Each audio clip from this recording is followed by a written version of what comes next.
Right, welcome to this review for the new release. It's an update ready for the rules for Warhammer 40,000. It's Death from the Sky, so it's focusing in on rules for flyers. Games Workshop have changed or updated the rules for flyers and then introduced more new rules and so on.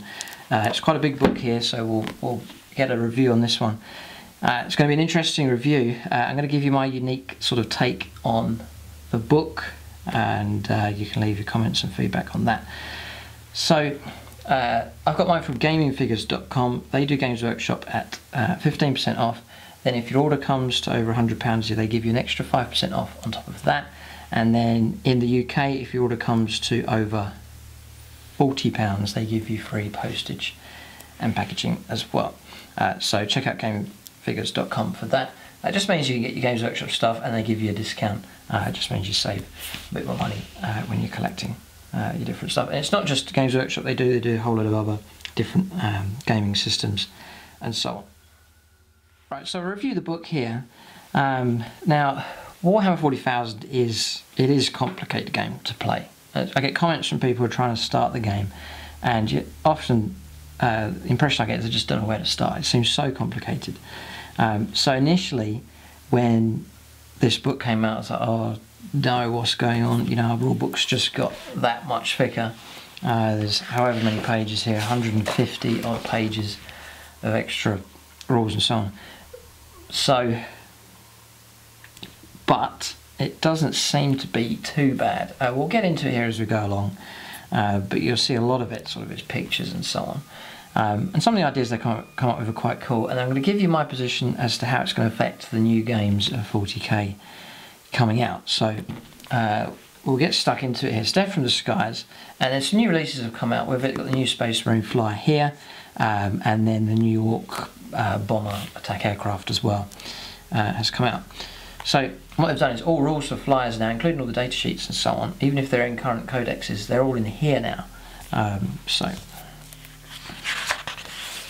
my hope when this came out was, you know, minimal changes, hopefully no extra stuff, you know, to make the game, you know, even longer and so on. Because it's nice when you've learnt the edition of 40k when it comes out, and you streamline, you just go through the game and it's flowing along nicely, and then it can be a bit of a headache when new stuff comes along.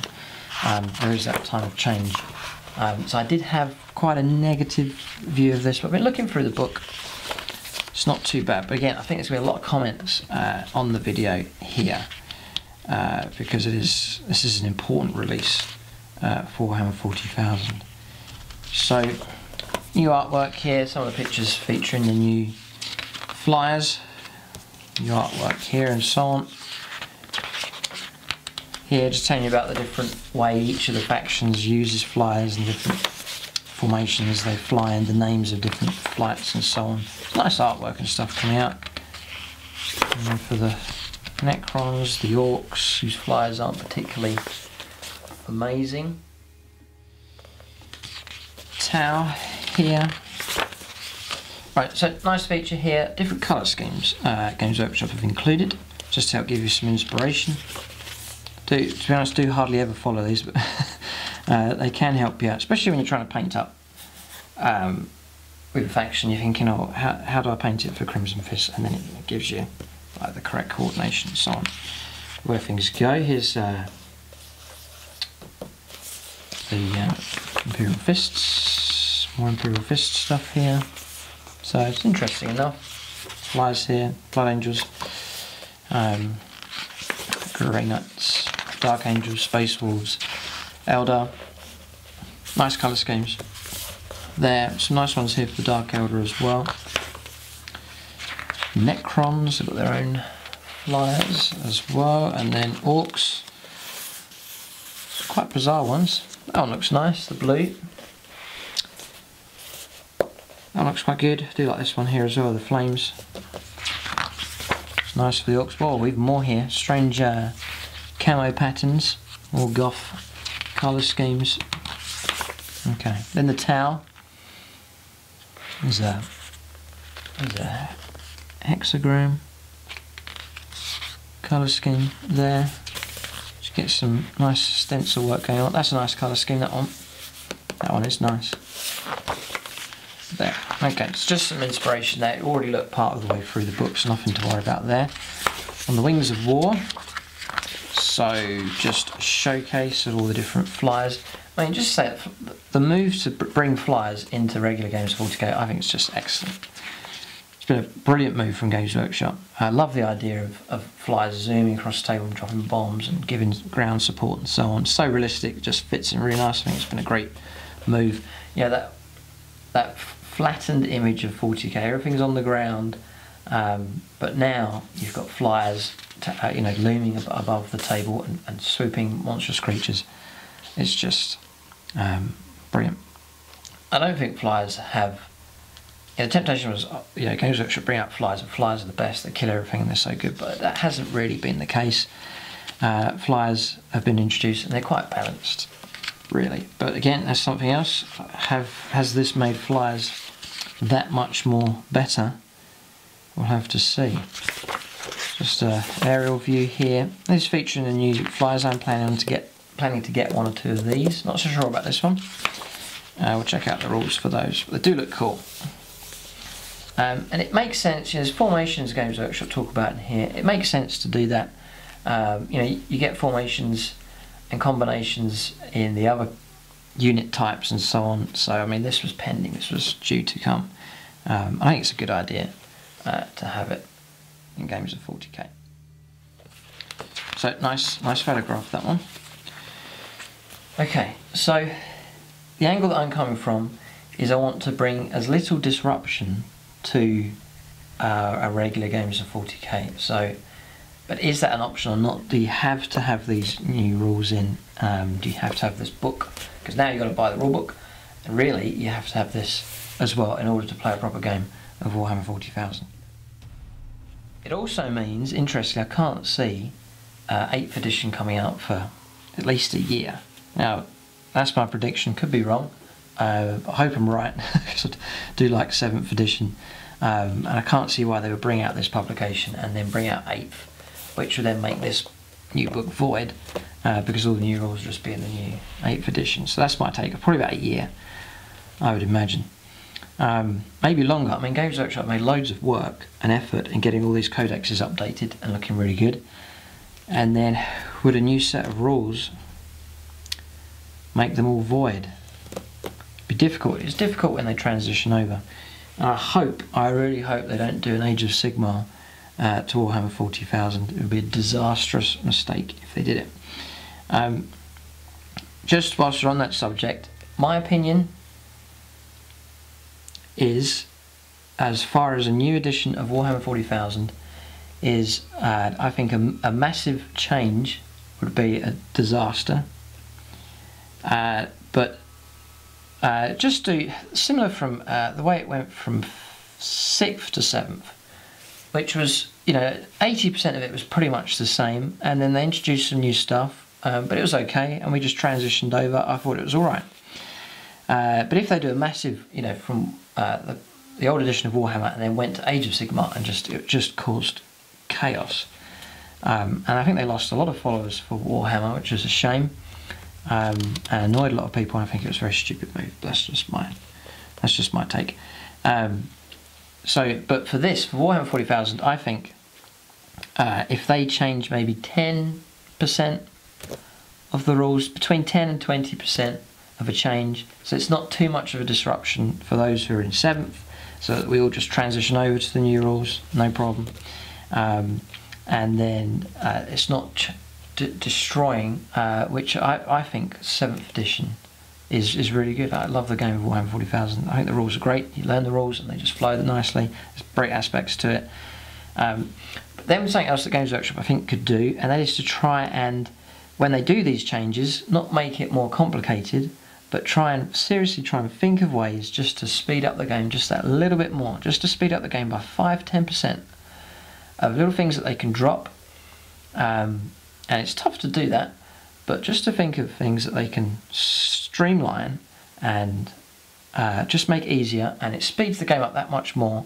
And then the games of 40k speed up just a little bit, and that just makes it be a refreshing edition that comes out. 8th edition would be a nice, refreshing approach. I'll say, oh, look how they've streamlined this. That's so much easier.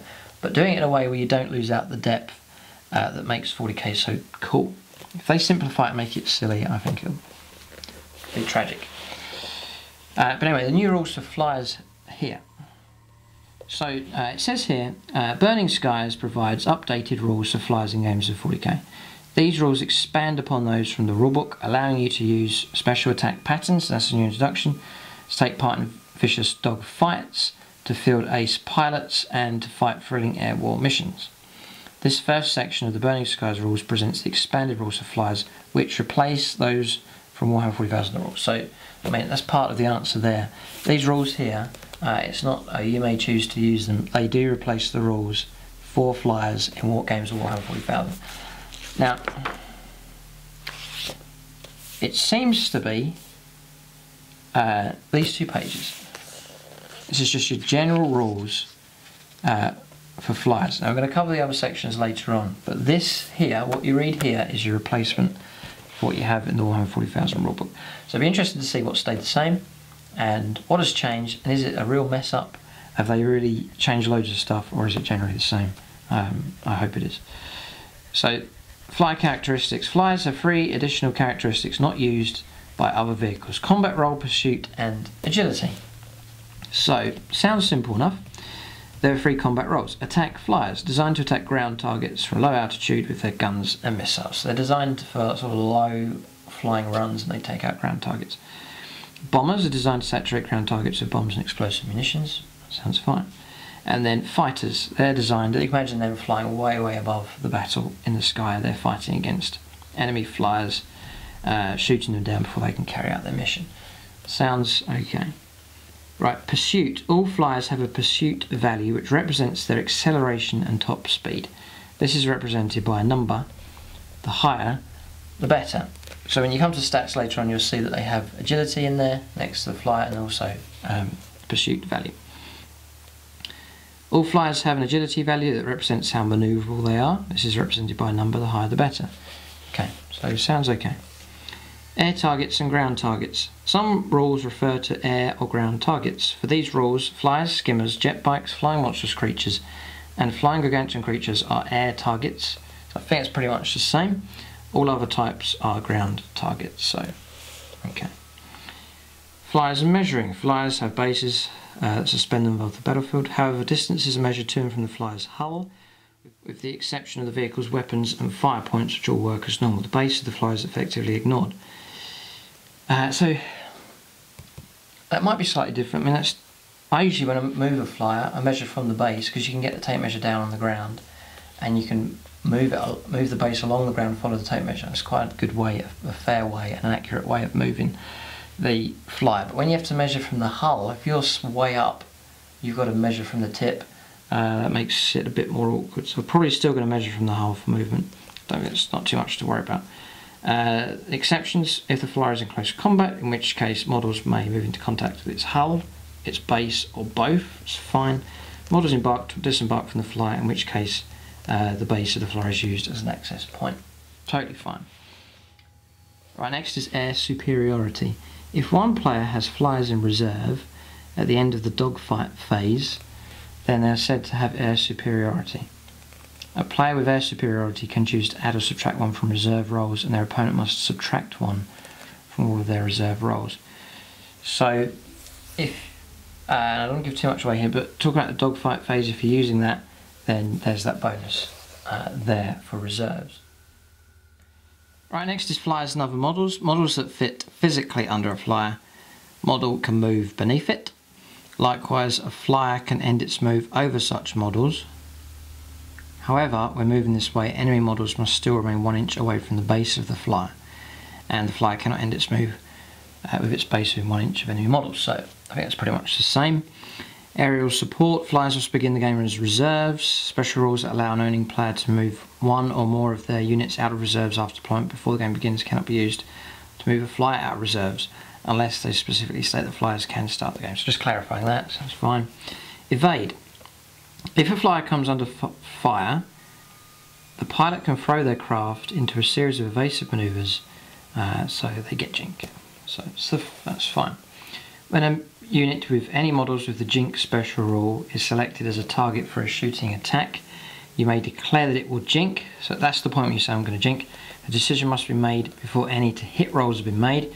If the unit jinks, all models in the unit with this special rule gain a 4+ cover save until the start of their next movement phase, but they can only fire snapshots. So I think it's just not changed at all.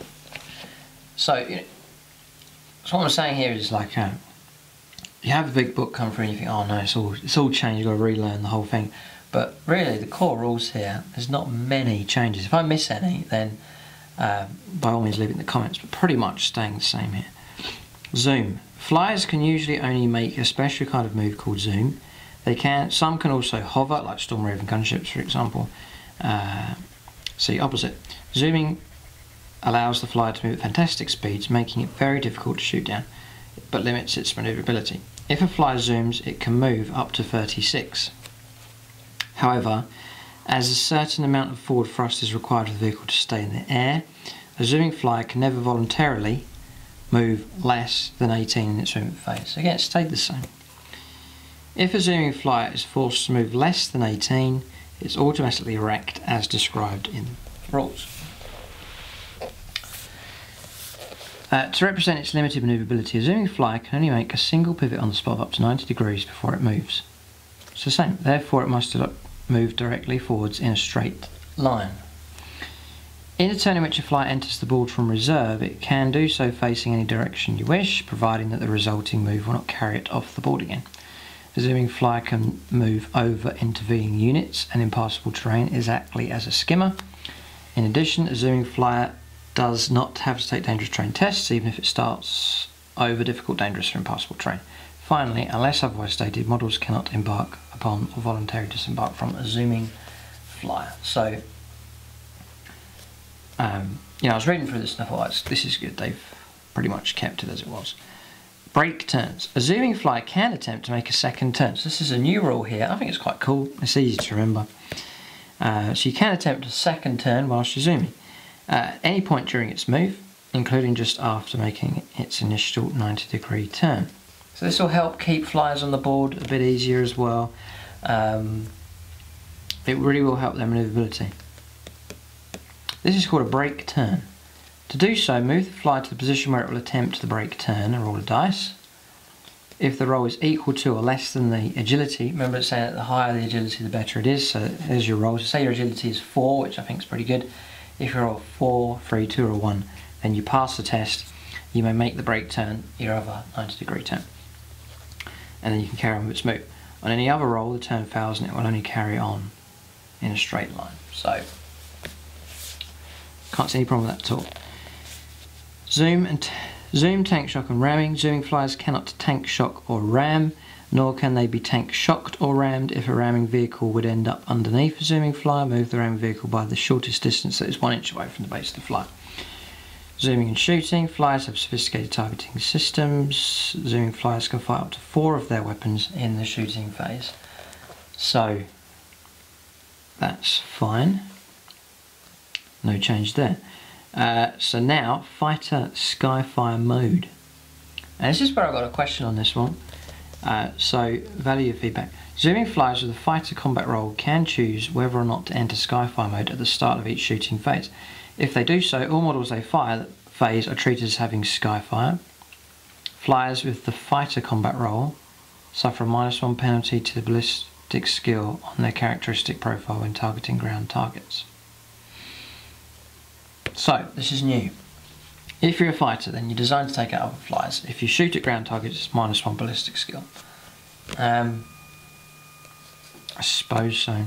I don't know why they've done that. And then, but just to give you that, just to balance it out, I suppose. Okay.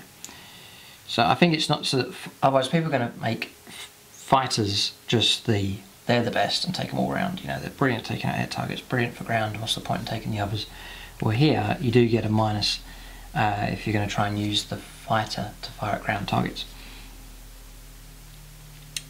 And by ground targets, remember that is things like infantry, heavy weapons, tanks, but not things like jet bikes, skimmers, flying monstrous creatures. Jump monstrous creatures.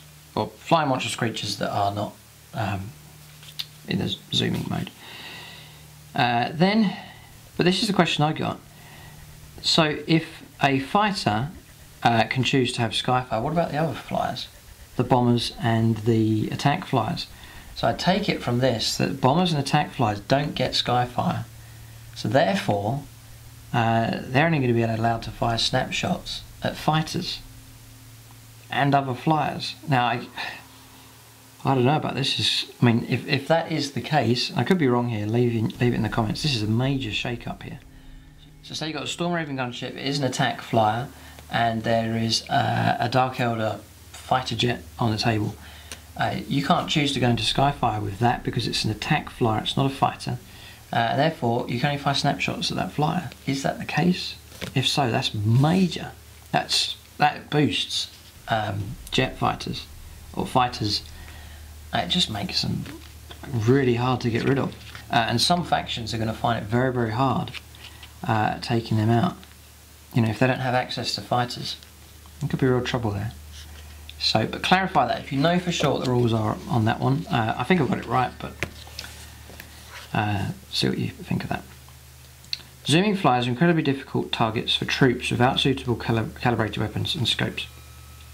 Shots resolved at a zooming flyer can only be resolved as snapshots unless the model weapon has Skyfire rule. Template and blast weapons, any other that don't roll to hit, cannot hit zooming flyers. So those have stayed the same, but the impact here for this one is very, very significant. You know, so for taking out other flyers, you're going to need to take fighters if you have access to them. We'll check out the factions later on. And that may well mean, for Games Workshop to balance things out, that each faction is going to get a fighter of some kind to make it fair. Yeah, I'm thinking about what about Tyranids, what are they going to do? We'll see. Zooming and cover. Although zooming flyers can travel very close to the ground, they're not capable of making use of cover in the same way as other models. Because of this, a zooming flyer does not receive the benefit of cover from intervening scenery or models. So that's clarified that. So you've got a Storm Raven gunship come on, it's behind a pillar of rock. If it's zooming, it doesn't, even if there's cover in the way, it doesn't get it, which is fine. I can't see any problem with that. That's fine. It makes it easy. Zooming and flat out. A zooming flyer that goes flat out must move forwards in a straight line between 12 and 24. Add the flyer's pursuit value to the minimum and maximum distances it can move. Right, so that's where you add your pursuit value. For example, a zooming flyer with pursuit value of 4 will move between 16 and 28 when it goes flat out. So it's only a few inches in it. There's only going to be a variety between different flyers of 1 or 2 inches. Hardly anything. It almost seems a waste of time putting that on. If special rules or abilities modify the distance the flyer can move flat out, then the flyer's pursuit value is added to the modified distances. Charging zooming flyers, due to their high speed and high altitude, they can't be charged. Repairing zooming flyers. Some models have the ability to repair hull points and so on and so on. Such models can only use such abilities on a zooming flyer if the flyer is a transport and the model attempting to repair it is embarked inside. Alright, so it's clarifying that. You know, you say you've got something on the ground and he's able to, say a Psyker. Yeah, say a Psyker's got an ability to restore hull points on vehicles. They're now saying if he's not inside the flyer, embarked upon it, then he can't affect the flyer. So that just clarifies that. Leaving combat airspace, it's quite likely that a flyer making a zoom move will leave the board, either deliberately or by accident. If this happens, the flyer is said to have left combat airspace, it then enters ongoing reserves. The flyer that leaves combat airspace must zoom back on when it arrives from ongoing reserves, even if it has the hover type. That's fine. A flyer cannot leave combat airspace on the same turn it entered play. Okay. Flyers and crew stunned results. A flyer that suffers a crew stunned result has its pursuit and agility values reduced to 0. So there's some restriction there, that's realistic, in addition to the effects listed in the vehicle damage table. Okay, so remember, you need to remember that then for doing your turns, your extra turn, your handbrake turn, or brake turn, then remember you're down to 0. In other words, you can't do it. Then the rules for hover. A flyer that has the hover type can choose to hover instead of zooming. Hovering makes the flyer slower but considerably more agile, and in the case of transports it allows passengers to embark or disembark. A flyer of the hover type must declare whether it is going to zoom or hover before it moves, it's fine, before any embarked models disembark each movement phase. This means if the flyer arrives from reserve, you must declare which type of movement it is using before it's placed on the board. So I'm getting the impression here you can come on in hover mode from reserve. I don't think you used to be able to do that. A flyer in hover mode cannot switch to zoom mode if it is immobilized. If a flyer is hovering, it is treated exactly as a fast skimmer. This makes it more maneuverable, but often limits the number of weapons it can fire. Okay. So now you can come on in hover mode, if you wish. So that's the rules there. It's not a major disruption. A couple of little additions and some straightforward clarifications as well. Just streamlining and just covering those different bits there where there was questions over different things. That I think Games Workshop have clarified a few areas there as well. So the next section is flyer wings, which I think is pretty cool. Been looking through this, pretty cool idea. So flyer wings are aircraft units whose crews have fought alongside. Okay, so flyers can either operate on their own as single models, so you can play them as regular, as we have been doing in 40k, or can be taken in a flyer wing of between 2 and 4 models. So you can carry on playing 40k if you wish, just with flyers as per normal, just with these, just with that there. Or if you wish, you can get into these flyer wings, and which I think is fine, no problem at all. Between 2 and 4, which is basically formations for flyers. All the models in a flyer wing must be chosen from the same data sheet or be part of the same formation. Write down the flyer wings you will be using in your army on your roster, so you just add it in just like you add in the other sections. Flyers that are part of a flyer wing are treated like normal units with a few exceptions, clarifications which are described below. So wing leaders. When a flyer wing is deployed, one of its vehicles must be nominated as the wing leader. So this is a little bit of thing to bear in mind for your painting. You've got to mark out one of your, as a squadron leader. I think it's a really cool idea. But remember to mark, see the picture here? On the front nose, this one's in red, this one's regular blue, so this one's the wing leader. So sort of remember to mark which is which when you paint them up. The wing leader is most experienced and they receive a special wing leader ability to represent their exceptional skills. That's fine. Deployment and coherency. Only make one reserve roll for all the flyers in a flyer wing. It's fine. They either all arrive or they don't. In addition, when they deploy, each flyer in the wing must be set up within 4 inches of at least one other model from the flyer wing, following the rules for vehicle squadron coherency described. That's the same. Unlike other units, however, following their deployment, each flyer in a flyer wing operates as an individual unit. Okay. Flyers never block line of sight of other flyers in their own wing. They're presumed to be manoeuvring around. So, one worry about a restriction there, you take a squadron equivalent of flyers and you all have to fire at the same thing. Well, not so. You can fire at independent targets. So then if you've got mixed flyer types, say you've got 2 fighters and 2 attack flyers, you can, the one set can target the ground target, the others can fire at flyers and so on. So that's will be a good incentive for people to take these flyer wings.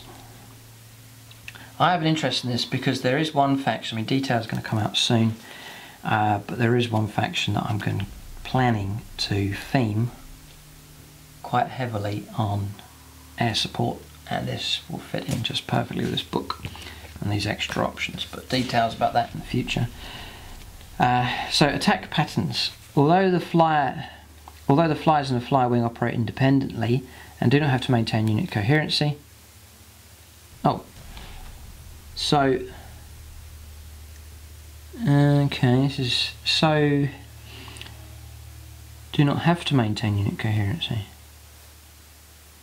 Okay. So again, correct me if I'm wrong, but it looks like you can take them as a formation and you can go into your attack patterns if you wish, or you can break up Just like real dogfights and so on, you can break up and act independently. The formation's broken, you lose the abilities, and they go off and do their own thing. You can do that here from what it's saying. If a fly wing ends its movement phase in one of the attack patterns, or even if you're broken up and you manoeuvre yourself back into formation and you regain the abilities as well, then it will benefit from a special rule. Because of this, you will find that it usually pays off to keep the models in a fly wing within close proximity of each other. Yeah, I can imagine it'd be quite hard to bring them back together again.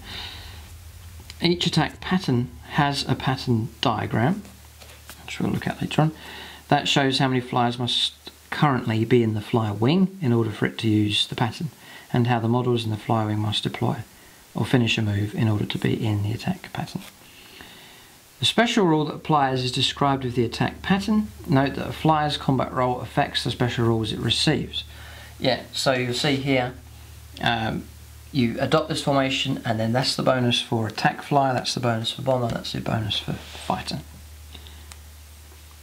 So a bomber will receive different, Once a special rule has been triggered, it applies until the end of the fly wing's next movement phase. So some abilities might give you interceptor, for example. You keep it until your next turn.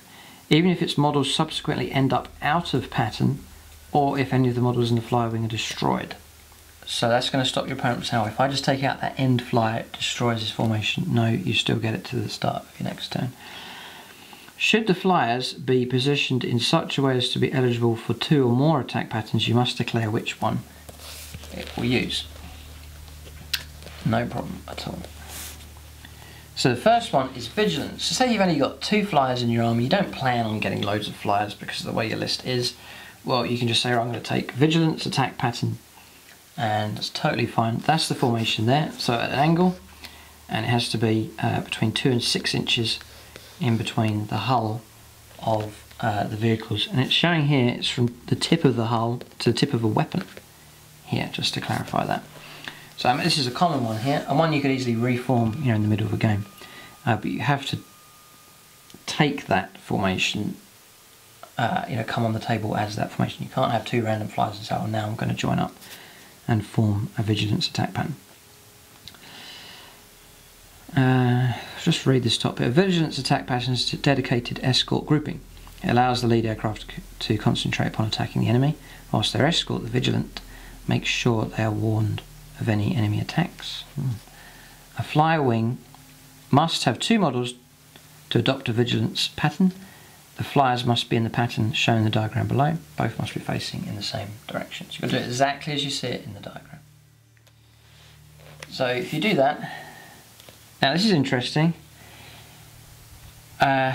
So lead model here, lead model there, but then if you look in the picture here, it's the mirror opposite. It's lead model to the right and then the one behind. So it's either way around. I'm taking it, that's the interpretation. Vigilance. So if you're an attack flyer, the vehicle at the front is given +1 ballistic skill when they attack ground targets. In addition, add 1 to any jinx saving throws when this vehicle jinx. So, cool. Bomber. Add 1 to the strength of any bombs. Unbelievable. Pretty good. Used by the vehicle at the front of the attack pattern. So, you say you've got a rubbishy flyer, and all of a sudden, your bomb's +1 strength to a maximum of 10. In addition, add 1 to any jinx saving throws. Okay. Fighter. The vehicle at the front has +1 ballistic skill when they attack air targets.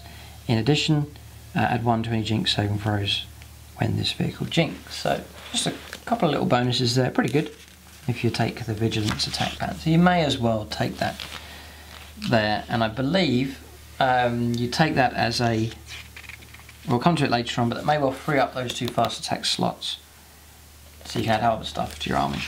That may well be the case.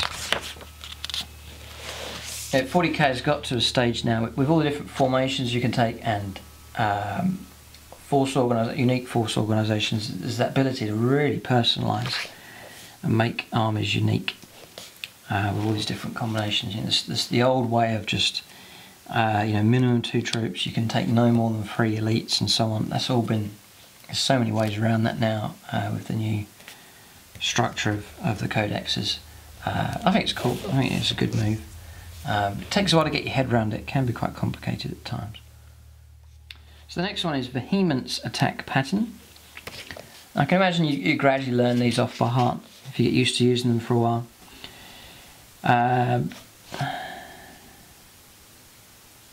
Yeah, it's the same here, so I don't need to read this bit. So Vehement's, that will give you, if you're an attack flyer, you get tank hunters for ground targets. Very good. If you're a bomber, you re-roll failed armor penetration rolls with bombs, and can choose to re-roll glancing hits in an attempt to instead get a penetrating hit. Okay, and then the fighter. Fighters have tank hunters when you shoot at air targets, so very good indeed. Next one is Intolerance, and again they're showing you the opposite angle that you can go at for that one as well. There's no need to show it on here because that's the only configuration for that one. I'll read this one here because it seems different.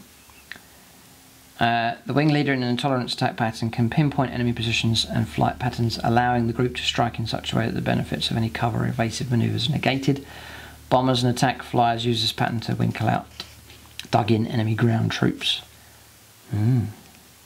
while fighters use it against flyers that are trying to evade their guns.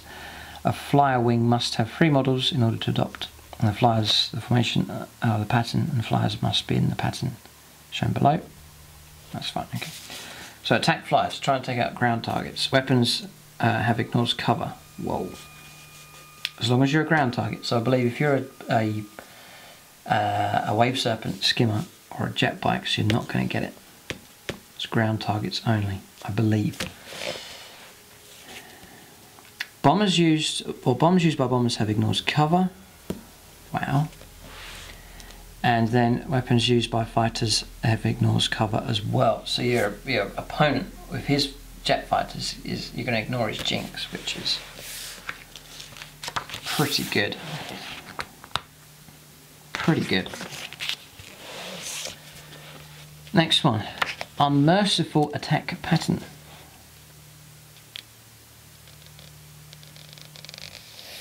Yeah, just looking through here. A fly wing must have 3 models with the same combat role to adopt an unmerciful attack pattern. So you've got to have all 3 the same.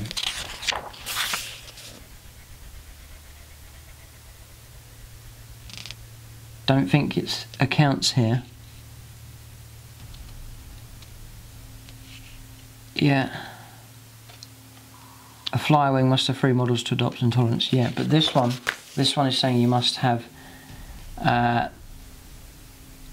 the same combat role, right? So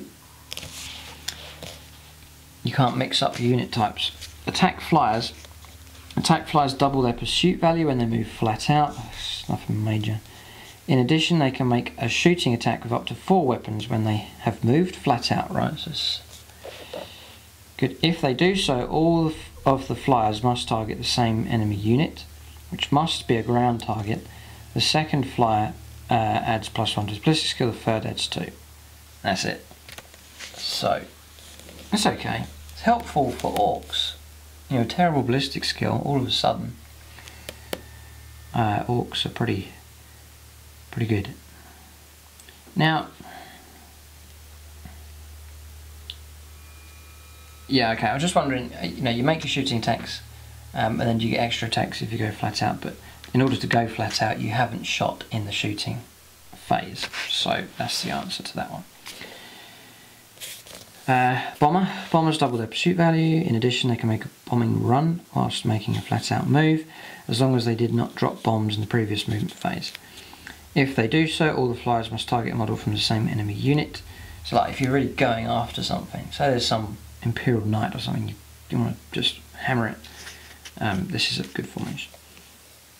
Reduce the distance of the bomb scatters by 1, and then the second, reduce the third bomb by 2 to a minimum of 0. Fighters double their pursuit.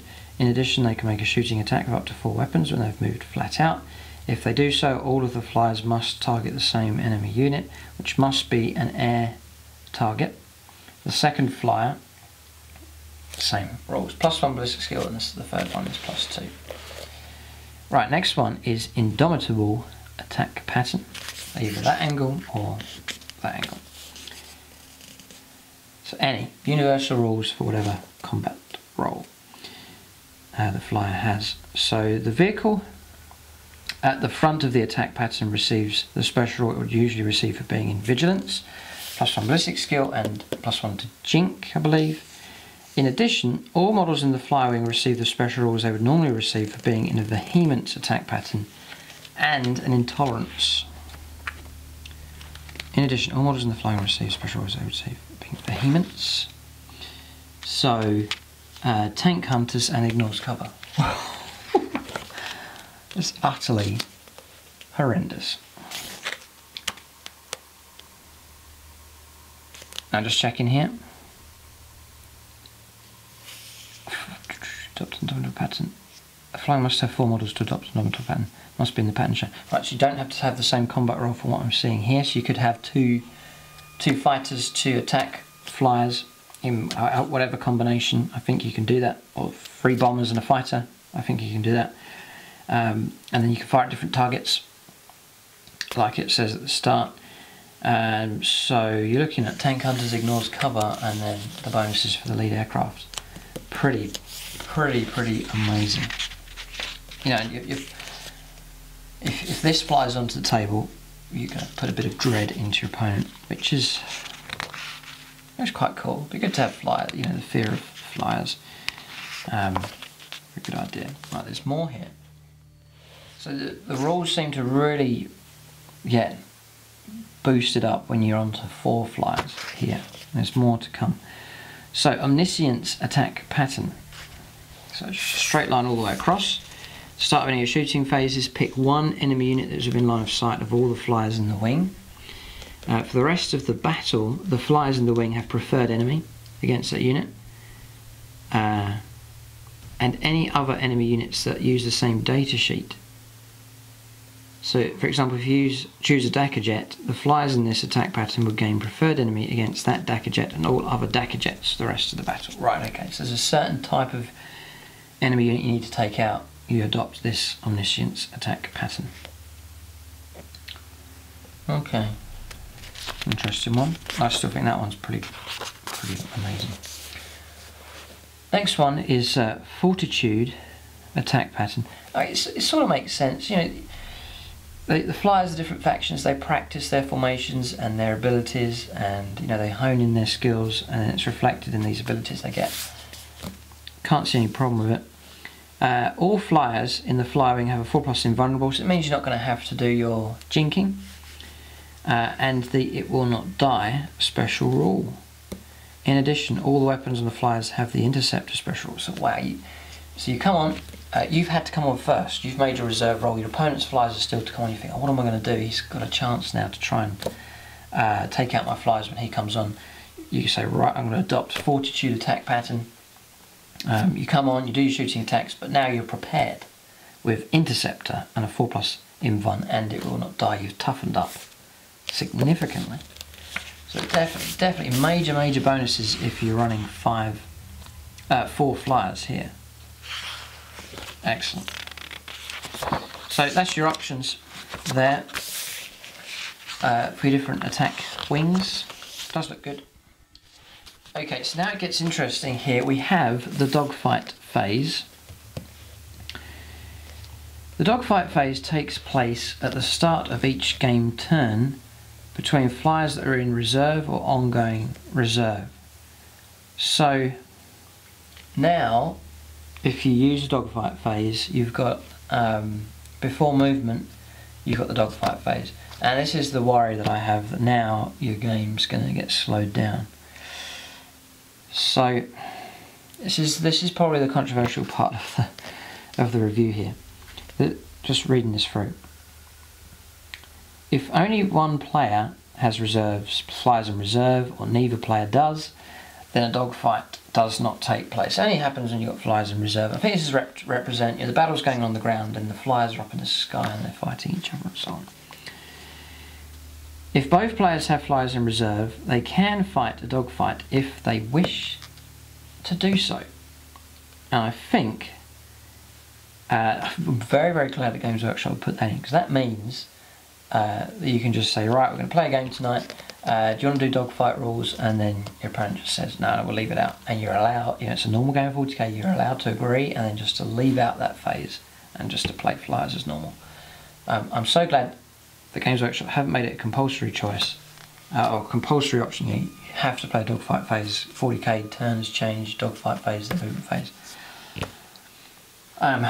Because that extra phase, you know, it's going to slow the game down. I know groups that play tournaments and they say, right, no psychic phase, no psychers, no psychic phase, and it keeps the games nice and quick. Well, the same thing for this. Just leaving out this phase, if you have that option, can keep the game that bit quicker. So I think, now leave your comments, but I think that's pretty much what we're going to do. I think I'm going to leave out the dogfight phase. So I'm not going to go too heavy into these rules that don't really appeal to me too much. But because of this book, yeah, it would be fun to do just like flyer only type games of 40k, especially Apocalypse. Imagine if you get like 30 flyers aside, all these formations and so on, and just battle it out and play it on like an 18-foot long table. I mean, that would be fun. Yeah, imagine the sky full of dozens of Necron flyers, and then you have, say, an Imperial Alliance fighting against them. Yeah, that would be cool. Or even better, just my imagination is starting to run riot here. You could get all your 40k bits and model a massive, like the hull of a spaceship or something. So it's giving me visions of Star Wars here, you know, all the gun towers and the trenches and that whole landscape they made on the Death Star. You could do a similar thing, but have your 40k flyers flying across. That would look good. That would look really cool. Anyway, so you can choose to do it if you wish to do so. Roll off if one player doesn't want to use the rules. The winner decides if a dogfight takes place. If a dogfight does take place, it is resolved in the following rules. If not, proceed to the first player's turn. So there you go. So I think we'll play it so we don't have the dogfight rules. I can't see it making the game more interesting. Okay, so a dogfight phase consists of 4 sub-phases. Oh no, you've got interception sub-phase, engage sub-phase, manoeuvre sub-phase, and attack sub-phase. Oh dear, I hope they keep this optional if they bring out 8th edition. After these phases are complete, the dogfight phase is over and you can proceed to the first turn. Note that only one dogfight phase can take place per game turn. Oh, that's interesting. So your turn, you get the dogfight phase, and then that's it. You know, you're not going to get it until the next turn. So then you've got interception. So players each roll a dice, adding 1 if they have fighters and bombers in reserve, and subtracting 1 if they have more bombers and fighters in reserve. Reroll ties. The winner of the roll-off is the attacker for the duration of the phase. The loser is the defender. The attacker picks one of his own flyers from their reserves and one enemy flyer to take part in a dogfight. Take 2 flyers and place them on an available flat surface. We're actually fighting a second battle now on another gaming surface. They're facing directly towards each other, 36 inches apart. Oh. Right, so then you go into the engage sub-phase. Yeah, okay, what I'm going to do what I'm going to do is if you are using these rules, then because I don't think I plan to use, because they're optional, I think I'm going to leave them out. So what I'll do is because I want to get onto the other sections of the book, so leave your opinion if you've used these rules. First thing is leave your opinion if you think this, if you agree with what I'm saying of leaving this out and keeping 40k as it is. And then secondly, if you have been using this, are the rules good? Has it made your games of 40k more enjoyable? Leave your general opinion, because that would be fascinating to hear of what people think of this new phase in games of 40k. So leave your feedback on that. But you've got the engage sub-phase. Here you've got engagement tactics table. Then you've got manoeuvre sub-phase is another table. Then you have attack sub-phase, another table, and rules. More rules. Okay, and then you're on to wing leaders. Okay, so we'll go on to wing leaders next. So wing leaders are free upgrades to flyers. Just a little bonus for your wing leader. It's totally fine. One model in each wing can be upgraded to a wing leader at no points cost. Start of any game, immediately after turn warlord traits, roll on the wing leader table for your faction. Okay. Okay. I mean, the handy thing about this book is that everything's in here. So I mean, you could, if the pair of you play, you can club together and share the book or something. You know, and you bring it to the gaming night and just share the book. You each don't need a different book per faction. It's just little bonuses that you get here. So for Imperial Guard, it's only Valkyries at the moment, but there's your upgrades you can get. We'll do a few of these. If the fly wing starts the movement phases in the attack pattern, the wing leader models from the fly wing can move an extra 3 inches and automatically auto-pass break test. So that's handy. Next, the wing leader and models from the fly wing can reroll to wound and armor penetration rolls of 1. Next, break. The wing leader and models from this fly wing can reroll failed saves if they jink. So pretty significant. Space Marines here. We'll do factions that I'm running on the channel here. So Space Marines. For the Imperial Fists, no fear, ignore crew stunned and shaken results on the wing leader only. Angel of Death, the wing leader can reroll to wound and arm penetration rolls of 1. Chapter Champion, the wing leader has a 5+ invuln. That's not very good. In addition, if the to hit roll for an attack is made by the wing leader is a 6, then that's in the dogfight phase. Okay. So, Imperial Guard one's pretty good. Space Marines not too amazing. Then they've got Blood Angels here. We'll check this one out. Add 1 to the wing leader's pursuit value. If he wins the engagement subphase, okay. Add 1 to his ballistic skill. Okay, not very good. This wing leader automatically passes any break turns. That's handy. If the wing leader is wrecked or destroyed, then they can make 1 final attack before damage is applied, as if it were their shooting phase. Cool. That's not bad at all. Grey Knights, Raven Wing, Space Wolves, add 1 to the pursuit and agility values of the wing leader in the dogfight. The wing leader has the Monster Hunter special rule, and then the last one, at the start of your turns, roll a dice for each hull point the wing leader flyer has lost. Roll a 4 and more hull point is just restored. Ha! That's amazing. That's incredible. Eldar then. Eldar wing leaders. Dark Eldar, sorry. Bloodthirsty Hunter. Add 1 to the wing leader's pursuit value. +1 engagement rolls. Okay.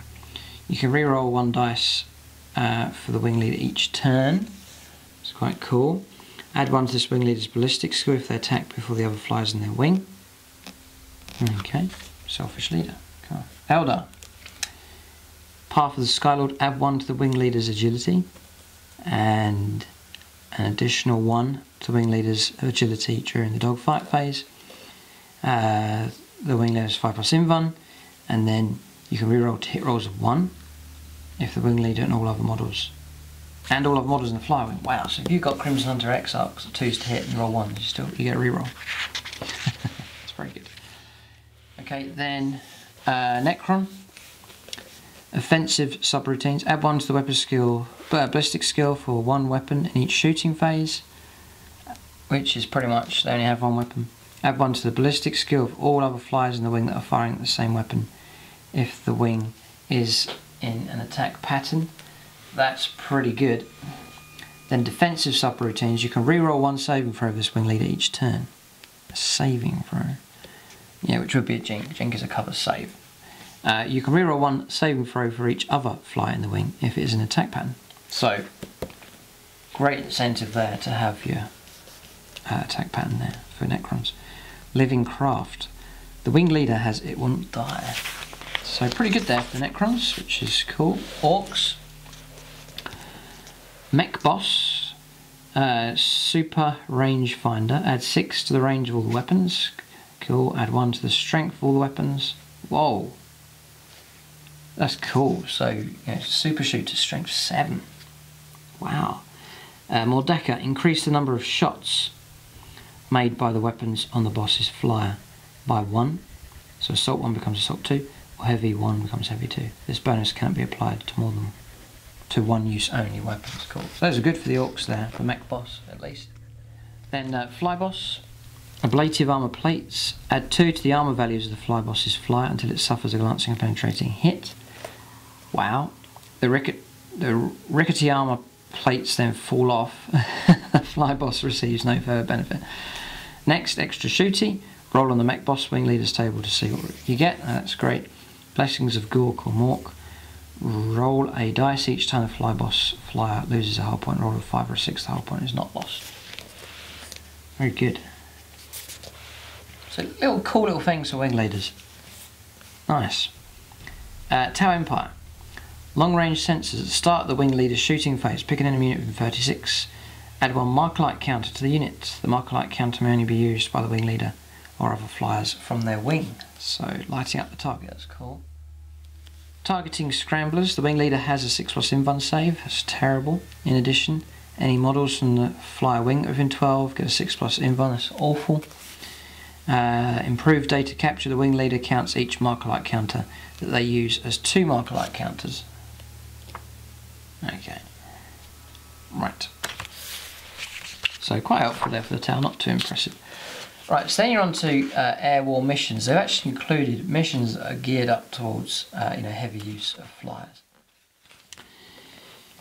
So I will briefly run over these because there's a lot more content here. But they've basically given you these extra missions that you can choose to play. I love the idea of a variety of missions, so this is good. There are 2 main ways in which you can use the air war missions in Death from the Skies. The most straightforward is simply to choose a mission you want to play. Alternatively, you can fight a campaign by playing the missions in order, using the rules found in this section. If you do so, then players should stick to the same side, playing as either the Invader or the Warden. For each mission, keep a note of the player's victories and defeats. You can run it through like a campaign as well, which is quite a nice bonus as well. Okay, so just follow through here. It's described. You've got one called Fighter Sweep. Yeah, I'm not going to go through these here. Tactical Strike you can play. So again, variety. You're used to playing, because you're choosing your 6 missions in the rule book or the other 6 Maelstrom.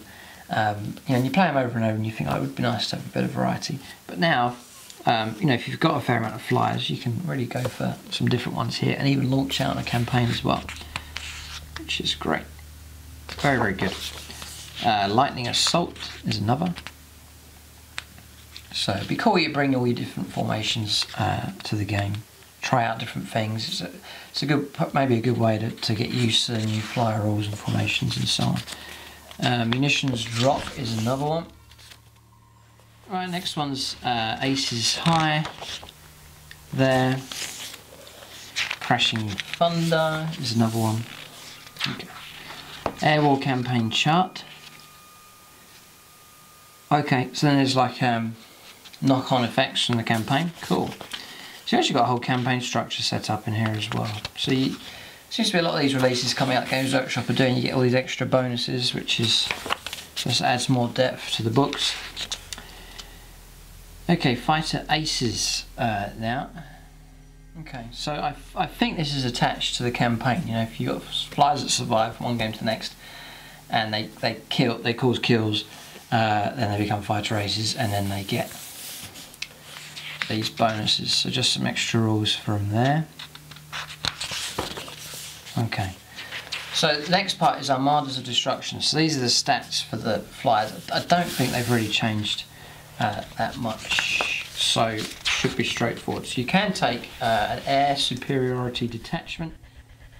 Okay, so fly wing detachment, so you can take this as the same way as you would take any other detachment for your army. So you say you're running Space Marines and you say I'm going to add a flyer wing or an air superiority detachment. But if you do this, you get bonuses here, so this gives the incentive to take it from the book here. So I think it's pretty much the same. When choosing an army, 440,000 are 2 main ways of organising your battle. You get unbound or bound, battle forged, described in the rules. If you're using the unbound method, simply use whichever models you like. If you're using the Battleforge method, you will instead need to organise the units in your collection into detachments. You could include the air superiority detachment below.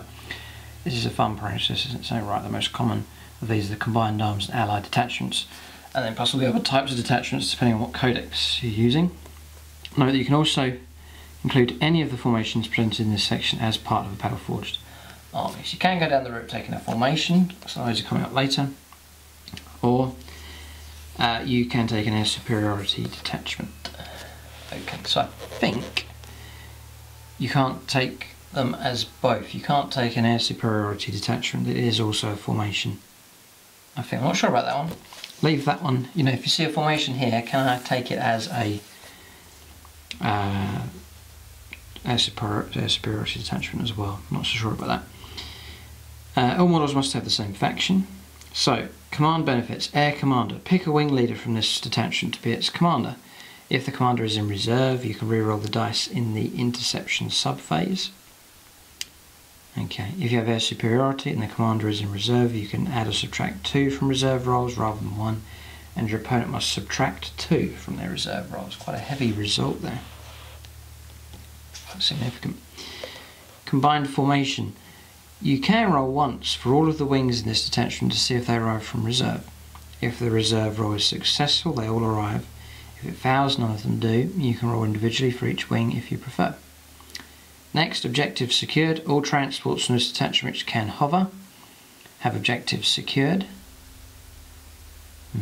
I have a unit with this special rule, which is hovering controls objectives, even if an enemy squadron is within range. So some pretty significant bonuses there for that detachment, if you decide to go for that. So, Forces of the Imperium is first. So you've got Valkyrie here. So it's pretty much the same. The only thing is their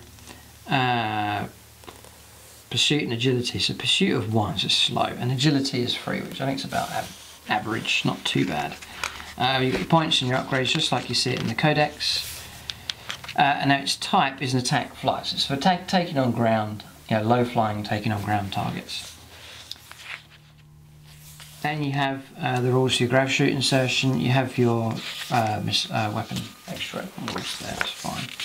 Right, Stormhawk Interceptors. This is a new unit type, a new release that Games Workshop have done.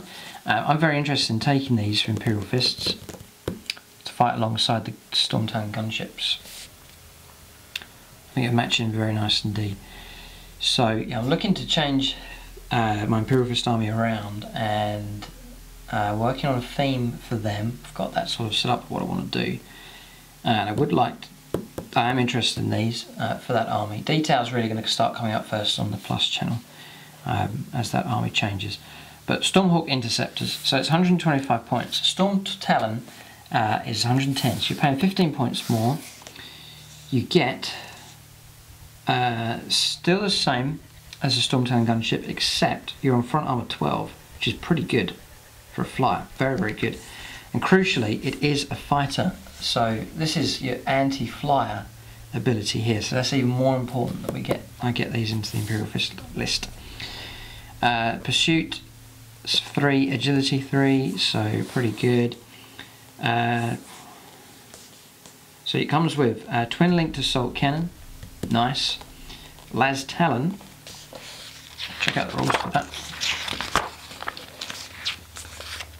Range 24, range isn't too much of a problem for flyers because you can fly right up to your target. Strength 9 AP2, that's great, it's heavy too. Brilliant. Brilliant, very, very good. That's a standard weapon. Twin linked heavy bolter, ceramite plating, so the same as a Stormtown actually. That's worth remembering that. I would easily forget that ceramite plating rule, which will give you, do not roll an extra d6, yeah, for melters and so on. So remember that when you're in hover mode. And then Infernum Halo Launcher. You can reroll failed cover saves for a Stormhawk Interceptor that is jinking. Very, very significant that, very helpful. So a tricky little thing to try and get rid of. Supersonic, a high altitude fighter, add 1 to Stormhawk's pursuit and agility values when it is taking part in a dogfight. Okay, so not too relevant to what I'm planning, but extra bonus there. You can take up to 3 of them now. Remember, with your up to 4 in the formations, they've upped it to 3, so you could have up to 4 of them in the unit. Then any model may replace its las cannon with an Icarus Storm Cannon. It's free of charge. Icarus Storm Cannon is range 48, strength 7, AP4, heavy, free, interceptor, skyfire. So not too bad.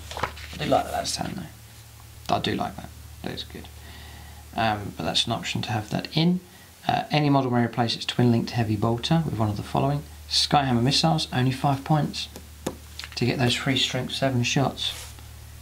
Very good indeed. And then 20 points to take a Typhoon missile launch.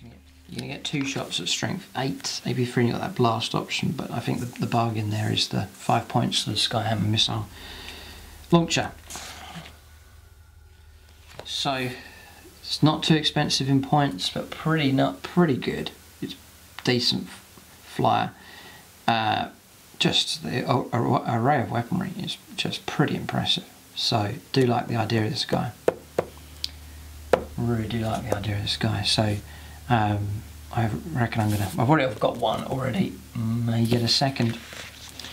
We'll see. This Imperial Fist armies could well be changed quite significantly. Storm Talon gunships. Now the Storm Talon gunship is an attack flyer. So this one's for your ground targets, this one's for air targets. That mix of having both represented in the army I think would be a healthy thing. Storm Raven gunship is an attack flyer. So now we're really going to struggle against other flyers, these things. So suddenly, yeah, the value of, if I'm getting that rule right, the value of fighters as escorts and protection for your other flyers. And it's given a nice dimension now to your games of 40k in the air war. Very, very interesting. You know, but it has that kind of bomb up, slower, vulnerable type look to it anyway. You know, with the nippy flyers weaving in and out causing trouble. So it sort of fits. Agility 2, so it's a slow barge. Pursuit of 3. I pretty much believe it's the same for the rules. You can take your Storm Wing formation. So now you have the formation plus your actual attack wing patterns as well. That's a bonus for that. The Storm Raven gunship must be the wing leader. Okay. This is really good, looking really good. Data lattice. Formation Storm Raven gunship has strafing on special if the wing leader is in an attack pattern. Orbital power dive. Add 12 to the minimum and maximum moves of all models in the formation in the movement phase if they first arrive from reserves. You can slow right down or speed right up. In addition, enemy models that use the interceptor special rule to attack models from this formation on the turn that they first arrive from reserve can only fire snapshots. Wow, pretty good powers there. Pretty good abilities have been granted to that formation. Then you've got the strike wing here, and it may well be. See, I'm giving a lot away here, but you may well see this formation for the Imperial Fist. It does look cool. It does look very, very cool. So two Stormhawk interceptors, 2 Storm Talon gunships. I do have them. So there is special rules. So twin leaders. This formation has 2 wing leaders. One must be a Stormhawk interceptor, and the other must be a Storm Talon. If desired, the wing can form 2 vigilance attack patterns. That's the 2 angle ones. One consisting of the Stormhawk interceptors, the other of the 2 Storm Talons. As long as both pairs of flyers in the appropriate attack pattern, then the vigilance special rules are received by each pair, no matter how far the pairs are from each other. The flyer wing can form other attack patterns normally. Just a little extra bonus there if you pair them up.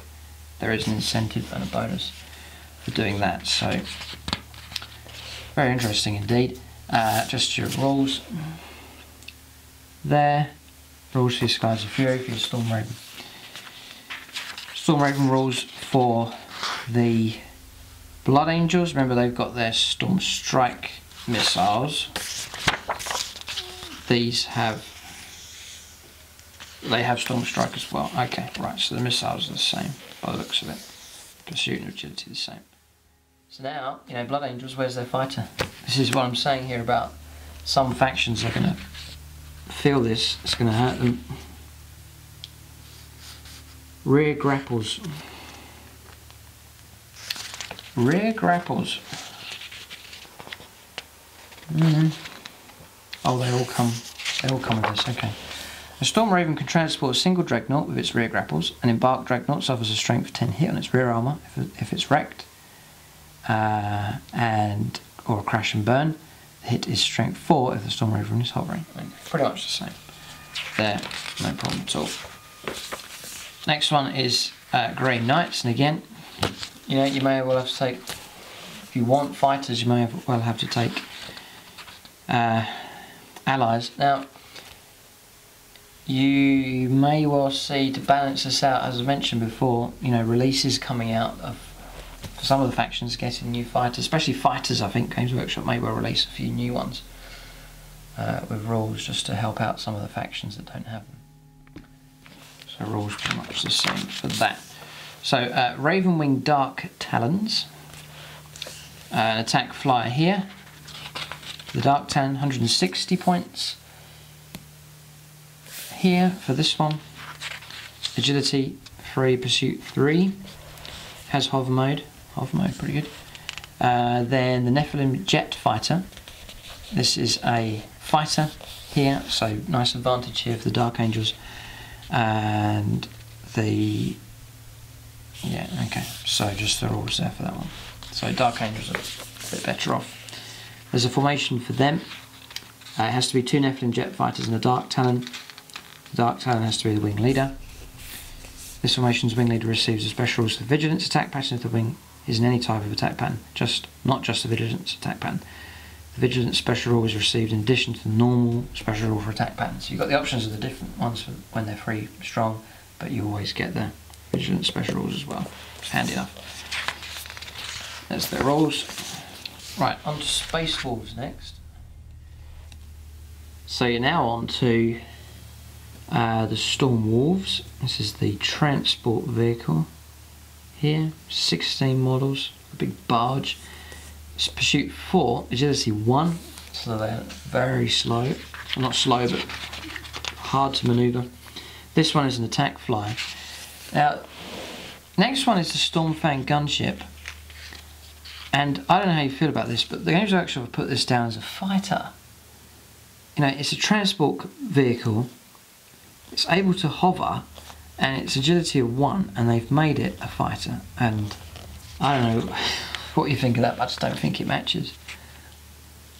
You know, they've done it to try and balance out Space Wolves, but I just don't think it fits really with the Stormfang gunship. Can't imagine that flying at high altitude chasing stuff around.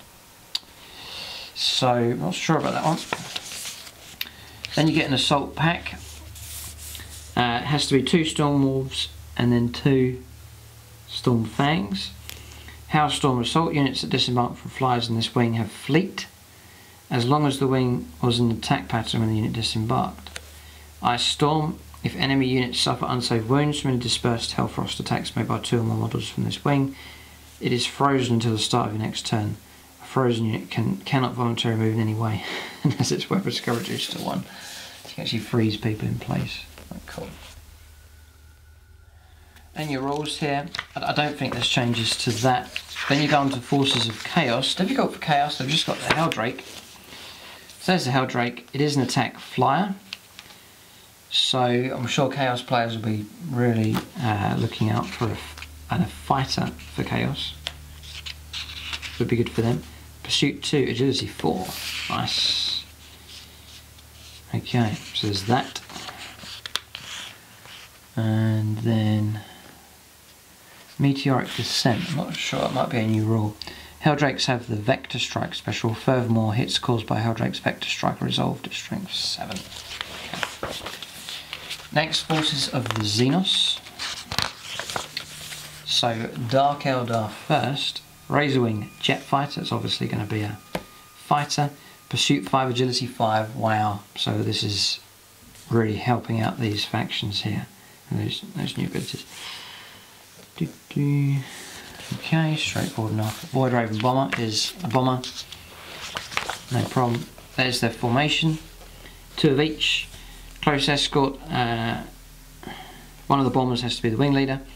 If the formation is an attack pattern, the Razor Wing jet fighters receive the Interceptor special rule until the start of the next turn, in addition to the other benefits of the attack patterns. In addition, enemy flyers cannot engage the Void Raven bombers from this formation in a dogfight if any of the Razor Wing jet fighters from this formation are also in reserve. So they're protecting the bombers. That's cool.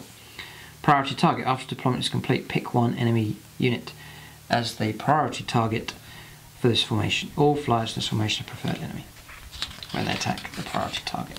So, nice. Next is Eldar. Crimson Hunters first. So, Crimson Hunters. Exarch here. Yeah, 3 points for him. I think the points haven't changed. I don't think so. Pursuit and Agility 5. Yeah. No problem for that one. And the Hemlock is an attack flyer. Yeah, that matches what you'd think it would be. Here's the formation. You have to take a Hemlock and 2 Crimson Hunters. Psychic Shield. Any Crimson Hunter from this wing that is within 8 inches of the wing's Wraith fighter adds 2 to any Deny the Witch rolls. In addition, the pilot of the Hemlock Wraith fighter has the Shrouding psychic power from the telepathy discipline in addition to other psychic powers it normally has. So imagine now he can cast Shrouding and then it could benefit these and they'll get an incredible Jink save bonus. I think that's how it would work. Next, Necrons. This is interesting. So, Night Scythes. Pursuit 4, Agility 2. It's quite slow on the turn. Which I'm sort of surprised, really. Wouldn't view these really as not being. You wouldn't view them really as being slow or hard to turn, but that's how they've done it. Doom Scythe is. So Necron's in a bit of trouble here. The Night Scythe is an attack flyer, it's not a fighter. And then the Doom Scythe is an attack flyer as well. Formation: 1 Night Scythe and 2 Doom Scythes. Command: the Night Scythe must be the wing leader. Command asset located. You can re-roll 2 wound rolls of 1 and arm penetration rolls of 1 from this formation if the target is an enemy HQ. Energy transference. If the formation is an attack pattern at the start of your turn, pick a single friendly Necron vehicle that is in reserve. That vehicle can deep strike to the battlefield within 6 of the Night Scythe. It doesn't scatter. That's weird. That is weird. Okay, and then you've got your special rules just there. Right, Orcs is next. So for Orcs, the Blitzer Bomber is a bomber, Agility 2, Pursuit 3. Burner Bomber is a bomber. The Orcs got access to a variety of bombers here. Same for that. Dakka Jet is your fighter. Yep, fine. And then the Wazbomb Blaster Jet is a attack flyer. So Orcs have a good representation for flyers here. So I think Orcs have benefited a fair bit. Yeah. So new rules to this one. 140 points. Agility 3 for him. Pursuit of 4. Front, side and rear 10. Hull points 3, BS2. Twin linked custom mega cannon. We'll check out the rules for that. Range 36, decent enough. Strength 8, AP2. Heavy 1, blast and gets hot. So, pretty good. Pretty good. A smasher gun. Range 36. Strength is D6 plus 4. So it's strength between 5 and 10. AP1, which is incredible. Roll once each shooting phase determines the strength of the weapon after the target unit has been chosen. It's very good indeed. A stick bomb flinger. A model can use its stick bomb flinger once each enemy shooting phase, roll, and once in each dogfight phase, giving it 5+ invuln. Okay. Not bad. Supersonic wireplane. Gitbuster turret weapons and the Gitbuster turret have interceptor. Okay, but not much help if you're trying to shoot against other enemy flyers. If I've got the rules right for that, because you're still going to be on snapshots. Difficult that. Rocket boosters. Once per game, at the start of a dogfight phase or your movement phase, a Wazbomb Blaster Jet can trigger its rocket boosters. When it does, it has a pursuit value of 6 and agility of 1. Okay, just to give you that extra move. They're 125 points. Oh. I don't know if this is a mistake or not. It's 140 points here, but to buy extra ones, it's only 125. Not so sure about that one. That could be a mistake they've made there. Orcs could pick themselves up a bargain. Any model may replace its twin-link custom mega cannon with a twin-linked teleport mega blaster for 5 points. Check out the rules for that. So for this one, you're looking at range 18, strength 8 AP2, assault 1 blast. So it's a shorter range weapon. 20 wound rolls of 6 with this weapon has instant death. If this weapon rolls a 6 for arm penetration, it causes a penetrating hit regardless of whether the arm penetration result was high. It sounds okay, but it's just depending on trying to get 6s. So I didn't rate it that highly. Yeah, difficult that one. So it's 5 points for that. Any model may take a Gitbuster turret with a twin-linked super shooter. That's cool. 20 points though to take that. Then the next one, any model may replace its stick bomb flinger with a custom force field. That's 25 points. That's giving you your invuln save. Could be handy enough, and you can give a red paint job, which is 5 points for that extra inch in movement. So then formations, you've got an Orc squadron here. 3 flyers in any combination. Bombers, a Blitzer bomber flyer wing, a burner bomber flyer wing, or a Decker jet flyer wing. Okay. Best of the best. The life of an Orc flyboy is usually brutal and short, but the handful in every squadron that will survive the first few missions can go on to become skilled and deadly pilots.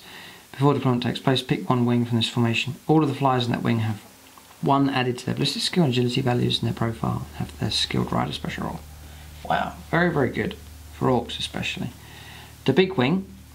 When a squadron of Orc flyers swoop down together on the attack, the Orc flyboys become caught up in a wild floor of breakneck speed, blasting weapons and loud cries of "here we go," echoing over the comms network. If all 3 flyers are in attack patterns at the start of the shooting phase, and each wing is within 24 of at least 1 flyer from another wing, then all the flyers in this formation can move flat out and shoot. I think this is actually a massive formation, because it's 3 fly wings, so it's up to like, well, loads. You could take full strength fly wings here and have up to 12, I think it would be. 3 lots of 4 maximum, I think. So yeah, that's a big formation with some pretty good bonuses. Next is the custom Wasmob. It's 1 Wasbomb blaster jet and 3 other Orc flyers of any type. Just make up a formation of 4. The wing leader has to be the Wasbomb blaster jet, and he has to take a custom force field. The wing leader and other flyers in this wing receive a 3+ invuln save if the wing leader is in the fortitude attack pattern. Brilliant. That's very, very good indeed. A 3+ invuln save is brilliant. So Orcs have, if anything, because Orc flyers, you know, poor on accuracy, and then armor 10 all of them, so it's a struggle. But now, Orcs, I think, out of all the factions, I think Orcs have done pretty good. So it's interesting for people, you know, who are taking Orcs and they're struggling with Orcs, trying to get them to do well. But then people might to go heavy in their emphasis with Orc flyers and have some success taking it from that direction. Maybe. We'll see what happens. That's just the rules for Orcs. Tau is next to that. So you've got a Razor Shark Strike Fighter. It's 145 points. It's an attack flyer. Oh, armor 11 on the front of that. Pursuit of 3, agility of 3, which is quite average for that one. Then you've got a Sun Shark Bomber. It is a bomber. Yeah. Okay. Formations, 1 formation for them, aircraft support cadre, 2 strike fighters, 1 bomber, no restrictions. Advanced repair systems. On the roll dice at the start of each of your turn, for each hull point lost, roll of a 6, you lose the hull point. Cool. Pretty good. Committed to the greater good.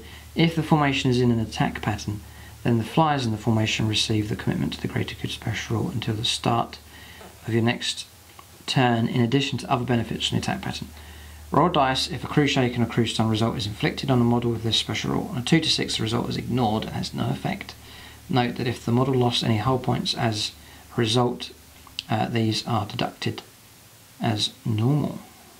Okay, so helpful enough. Pretty good formation that for the Tau actually. But you need to take 3 flyers to take advantage of that. Then there's the extras, just the rules there for them.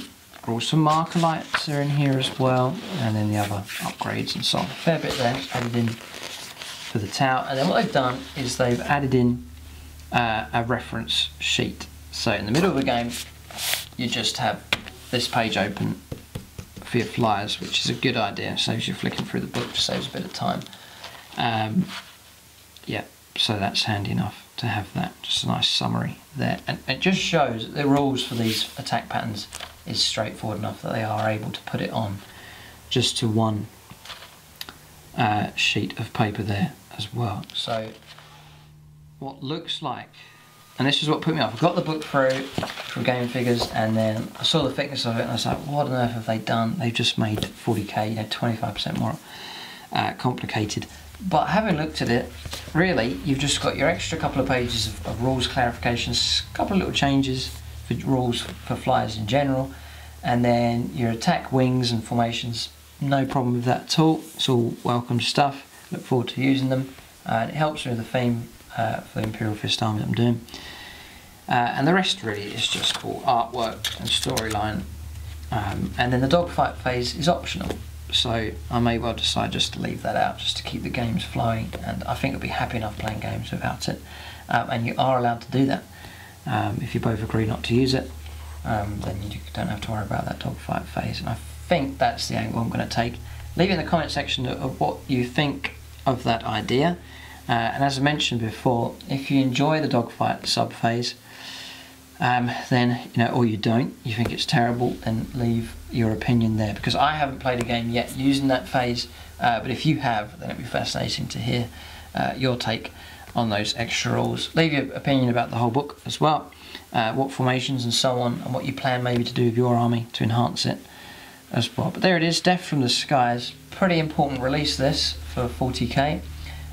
It looks a lot, but when it's boiled down, it's not too bad. And that's the angle I've tried to present, so you're not panicking like I did when I saw the publication. It's actually not too bad. It doesn't affect games of 40k too much at all. So that's the review. As I said, I got mine from gamingfigures.com.